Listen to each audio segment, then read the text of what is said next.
Hello and welcome to day 2 of the 10-day Breathe Better course. My name's Adam. If you haven't done day 1, please look back into the feed. You'll find it. It'll just be there.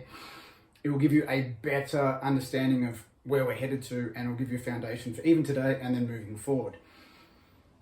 If you take one thing out of this course, it is the importance of always, or at least almost always, breathing through your nose. And you might notice throughout these videos that I actually will pause to breathe through my nose when I'm talking, which looks unusual because we're used to most people mouth breathing to keep talking really quickly. Instead, I'll pause because I know the importance of breathing through my nose. Why is it important? No, the nose filters the air. It calms the air down to a certain degree so there's less turbulence of the air going into the lungs. It filters the air, some toxins, bacteria, dust, stuff that you don't want in, warms the air, moistens the air.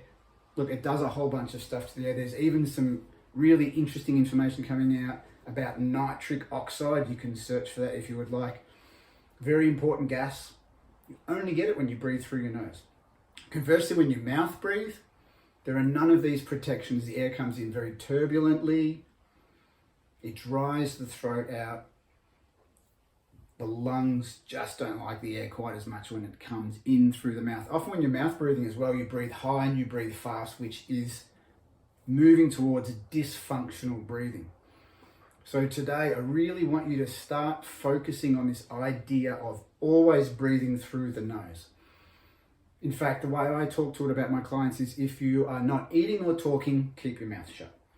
So an interesting practice is just to gently close your lips and then press your tongue up just gently on the roof of the mouth. And that will help you keep your jaw in place, keep your mouth closed, and keep you breathing through your nose. Now you might be thinking, what if I've got a blocked nose? Great question. There's an exercise for that, and I'll show you it now. It's very simple, it looks ridiculous, so you may want to do this in private, and that's okay. Breathing in and out of the nose. On an exhale, pinch your nose and hold your nose. And then shake your head, nod your head up and down, or rock side to side, or a combination.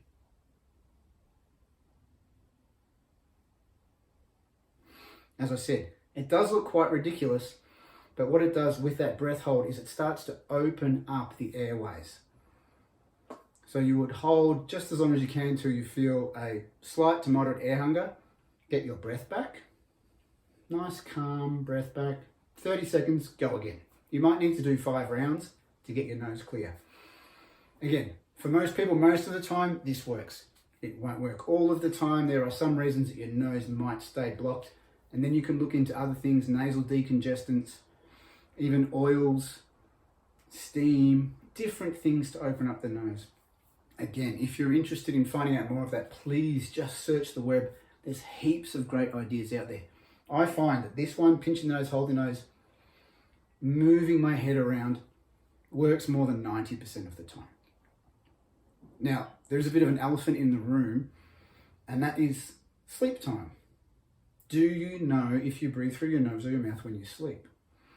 One way you can measure this for yourself is how your mouth feels when you wake up. If it's dry, chances are you've been breathing through your mouth, which, as I'm sure you're guessing by now, is not ideal.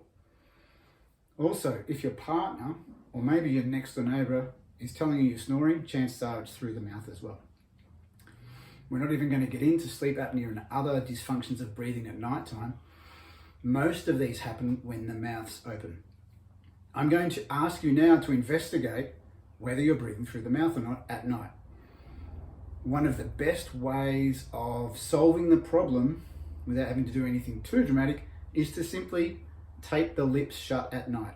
Now, I don't mean get a big piece of gaffer tape or fabric tape and cover your mouth completely. Just a little bit of tape to keep your lips closed, and recommend to yourself that you don't breathe through your mouth at night is sufficient.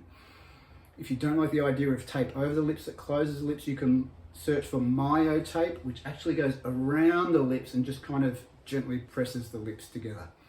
So if you needed to, you could still open your mouth.